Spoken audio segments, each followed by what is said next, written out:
कमरा नंबर 307 में अब तक आपने देखा, उस रात में अपनी पत्नी सविता के साथ वादियों में अपने रोमांटिक ट्रिप से वापस आ रहा था, जहां ढाबे वाले के मना करने के बावजूद मैंने वही शॉर्टकट लिया जिस पर न जाने कितने शादीशुदा जोड़ों की जाने गई थी।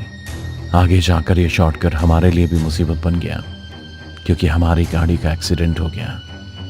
पर हम खुशकिस्मत थे जो सही सलामत जिंदा बच गए। सविता को ऐसा लग रहा था कि हमारी गाड़ी से किसी माँ बेटी की टक्कर हुई है, पर मुझे दूर दूर तक वैसा कुछ नहीं दिखा। गाड़ी खराब हो चुकी थी, इसलिए रात बिताने के लिए हम कब्रिस्तान के ठीक सामने वाले स्वर्ग होटल के कमरा नंबर 307 में ठहर गए, जहां मुझे तो नींद आ गई, पर सविता की रात बेचैनी और करवट बदलते गुजरी। उसे ऐसा लगा जैसे उस होटल में किसी भूत का साया था जो उसकी जान लेना चाहता था। सुबह हम वापस अपने घर के लिए निकल गए, पर इस होटल में हम गए तो सिर्फ 2 थे, लेकिन वापस हमारे साथ कोई और भी था, जिसकी भनक ना तो मेरी पत्नी सविता को थी और ना ही मुझे। तो वो कौन था जो हमारे साथ जा रही थी? जानेंगे अब आगे।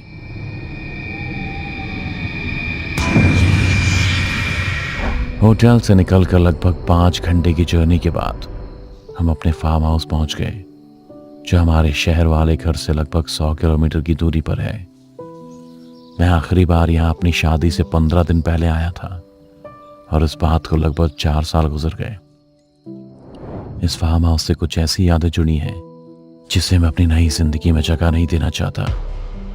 पर न जाने सविता को क्या सूझा कि वो यहाँ आने की जिद करने लगी, वो भी 1-2 दिन के लिए नहीं, बल्कि हमेशा के लिए। मैं भी रिमोट वर्क करता हूँ, तो रोज रोज ऑफिस जाने की झंझट नहीं होती है, इसीलिए उसकी जिद के आगे मुझे झुकना पड़ा।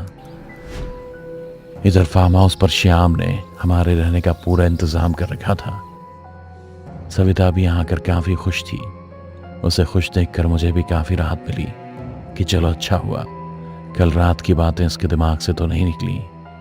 अब दोपहर के बाद फिजाओं में शाम का रंग भी खुलने लगा था। शाम को क्लाइंट के साथ मीटिंग करने के बाद हम दोनों ने डिनर किया और बेडरूम में पहुंच गए। मैं लाइट ऑफ करके बेड पर लेटने ही वाला था कि इतने में सविता ने रोमांटिक म्यूजिक प्ले कर दिया। रंगीन लाइट के स्विच को ऑन, नाइट ड्रेस में थिरकते हुए सविता मेरी तरफ बढ़ने लगी। यूं तो मैं सोने जा रहा था, पर उसके मदहोश अदाओं को देख मेरी नींद भी उड़ गई और मैं भी उसकी तरफ बढ़ने लगा। उसके हाथ को थामते हुए मैंने उसे अपनी बाहों में भर लिया। तभी अचानक से फ्लक्चुएट होते हुए लाइट कट गई और बाहर से टॉमी की जोर जोर से भौंकने की आवाज भी आने लगी। मैंने सविता को खुद से थोड़ा दूर किया और श्याम को आवाज लगाते हुए कहा, श्याम, ये लाइट को क्या हो गया? पावर कट हो गया है साहब, और हमारे पास बैकअप भी नहीं है, खराब हो गया है। आप कहें तो जनरेटर ऑन कर लूं? उसकी बात सुन मैंने कहा, ओह, इसमें पूछने वाली कौन सी बात है, ऑन करो। और सर आपने टॉमी को भी देखो, वो इतना भौंक क्यों रहा है? इतना कहते ही मैंने बेड पर हाथ टटोलते हुए अपना मोबाइल उठाया और फ्लैश लाइट ऑन की, पर सविता मुझे रूम में कहीं नहीं दिख रही थी। इतने में टॉमी के भौंकने की आवाज धीरे धीरे और तेज होने लगी, और इसी के साथ मेरी बेचैनी भी बढ़ने लगी, क्योंकि सविता मुझे कहीं दिख नहीं रही थी। मैं रूम से निकल हॉल में उसे ढूंढ ही रहा था कि इतने में टॉमी के भौंकने की आवाज सिसकियों में बदल गई, जिसे मैं गौर से सुन रहा था। तभी मुझे सविता के चीखने की आवाज आई। मैंने उसी वक्त आवाज का पीछा किया और दौड़ पड़ा, जहां पहुंच के मैंने पाया कि खून से सना टॉमी अपनी आखिरी सांसें गिन रहा था। उसे देखकर ऐसा लग रहा था जैसे किसी ने उसका सीना खोलकर उसका यह हाल किया है। मैं ये सब सोच ही रहा था, इतने में मेरी नजर सविता पर गई, जो टॉमी का यह हाल देख सहम गई थी। मैंने उसे संभाला और अंदर ले जाने लगा। तभी गुल हुई बिजली फिर से वापस आ गई। अंदर जाते जाते मेरी नजर श्याम पर गई, जो डर के मारे कांप रहा था। पर पता नहीं क्यों मुझे समझ नहीं आ रहा था। मैंने उसे आवाज भी लगाई, पर मानो जैसे वो कोई इस वक्त पत्थर की मूर्ति बन गया हो, जिसके अंदर सिर्फ और सिर्फ डर भरा था। इसीलिए मैंने उसे चीखते हुए पुकारा, श्याम। इस बार उसकी नजर मुझसे मिली। जी साहब। क्या हुआ तुम्हें, और ये सब क्या हो रहा है? वो एकटक सविता को देखे जा रहा था, जैसे कि सविता ने ही उसके टॉमी को मारा हो। श्याम, क्या हुआ तुम्हें? कुछ बोलते क्यों नहीं? कुछ नहीं साहब, लगता है जंगल से जानवर निकल आया है। आप लोग अंदर ही चले जाइए, बाहर रहना ठीक नहीं है। मैं सविता को लेकर अंदर कमरे में चला गया। जाते ही वो बेड पे ऐसी सो गई जैसे वो बहुत थक गई हो। मैं भी मन मार कर उसके बगल में लेट गया, पर मेरी आंखों में जरा भी नींद नहीं थी, क्योंकि जब से हम उस शॉर्टकट से निकले सब बुराई हो रहा है। पहले एक्सीडेंट, फिर कमरा 307 में सविता को आने वाला वो खौफनाक सपना, और अब टॉमी। कुछ ना कुछ तो करना ही होगा। मैं सब सोच ही रहा था, कितने में मुझे महसूस हुआ कि जैसे कि सविता ये देख रही है कि मैं सोया हूं या नहीं। इसलिए मैंने जानबूझकर सोने का नाटक किया, ताकि मुझे सोता देख वो भी सो जाए। पर हुआ इसके ठीक उल्टा। जैसे ही उसे लगा कि मैं सो रहा हूं, तभी वो बिस्तर से उठ खड़ी हुई और कमरे से बाहर जाने लगी। उसके चलने का अंदाज बिल्कुल अलग था, जिस वजह से मैंने उसे रोका नहीं, बस उसके पीछे चलता रहा। मैंने पाया कि वो बगल वाले कमरे में चली गई। मैं छिपकर उसे बाहर देखने लगा। वो ना जाने क्यों अलमीरा से उन कपड़ों को निकालने लगी जो उसके थे भी नहीं। ना ही सविता को ऐसे कपड़े पहनने का शौक था। वो कपड़े उस अलमारी में 4 साल से बंद थे, और सविता ने अलमारी में से एक वाइट कलर का गाउन निकाल कर पहन लिया। मैं ये सब देखकर अभी हैरान था। मुझे समझ नहीं आ रहा था कि आखिर सविता इतना पुराना गाउन क्यों पहन रही है। जैसे ही वो बाहर आने लगी, मैं वहीं हॉल के कोने में छिप गया और सविता को बाहर जाते हुए देखने लगा।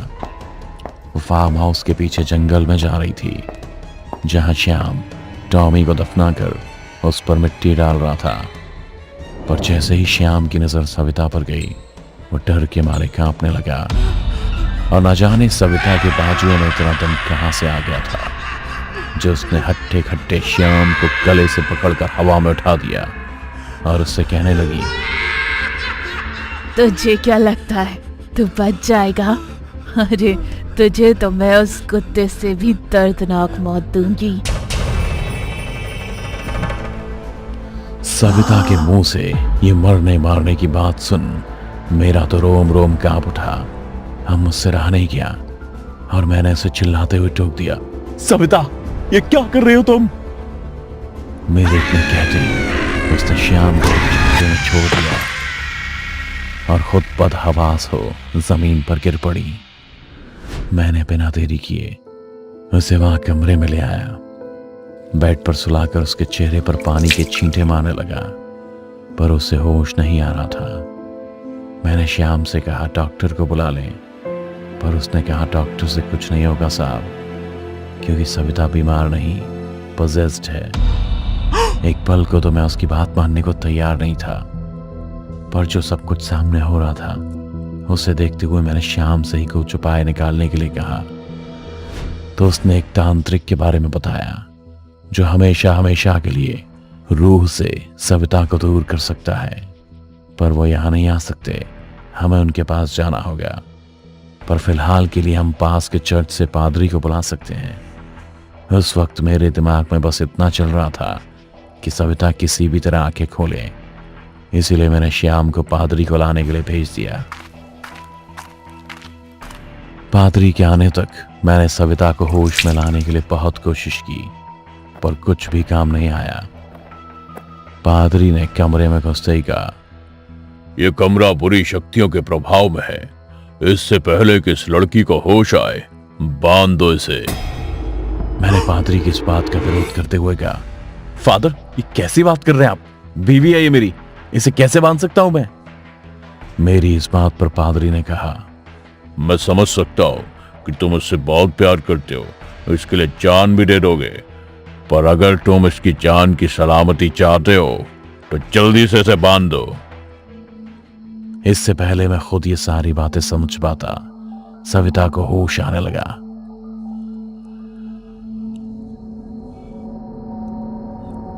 पर कुछ भी पहले की तरह नॉर्मल नहीं था।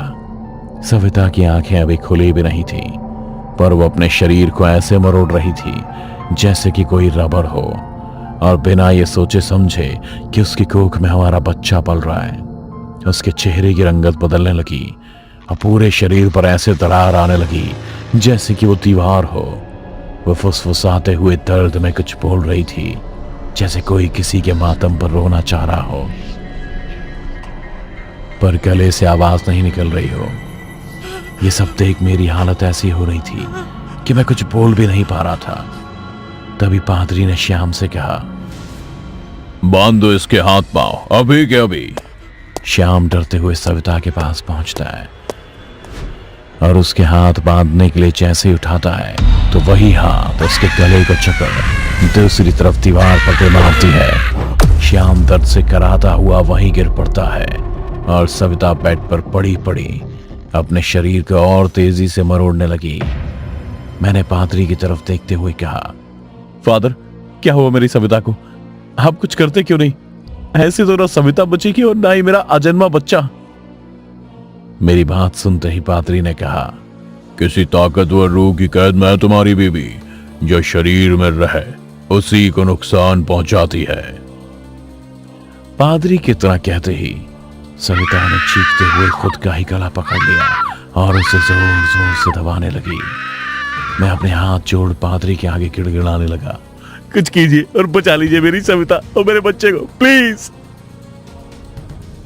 पादरी आगे बढ़ा और अपने हाथ में रखे क्रॉस को सविता के सिर पर लगाते हुए गॉड से प्रे करने लगा। सविता का पूरा बदन उस बुरी आत्मा के प्रभाव से अकड़ने लगा और वो दर्द से छटपटाने लगी। फिर अचानक उसने पादरी की तरफ ऐसे नजर फेरी कि वो किसी शक्ति के प्रभाव से लड़खड़ाते हुए पीछे चला गया। कमरे में एक तेज रोशनी फैली और एक रहस्यमयी दीवार बन गई, जिसके उस तरफ वही कमरा था जहां उस रात हम रुके थे, होटल स्वर्ग का कमरा नंबर 307।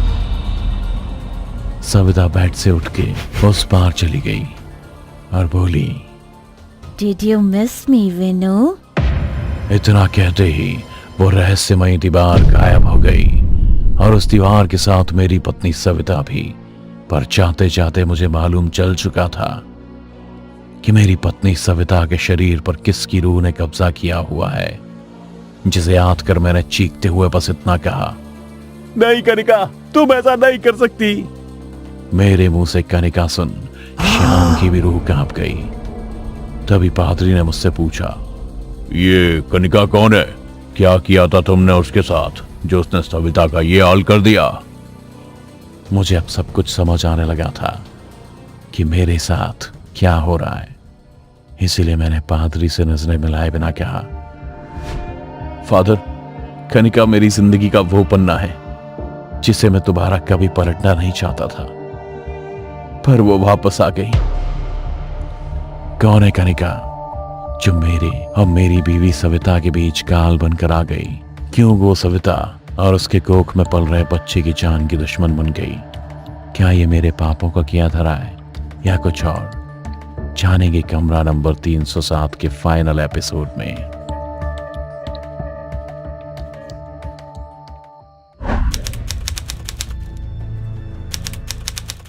डर से भरी ऐसी कहानी को देखते रहने के लिए अभी सब्सक्राइब करें डोरो टीवी हॉरर हिंदी।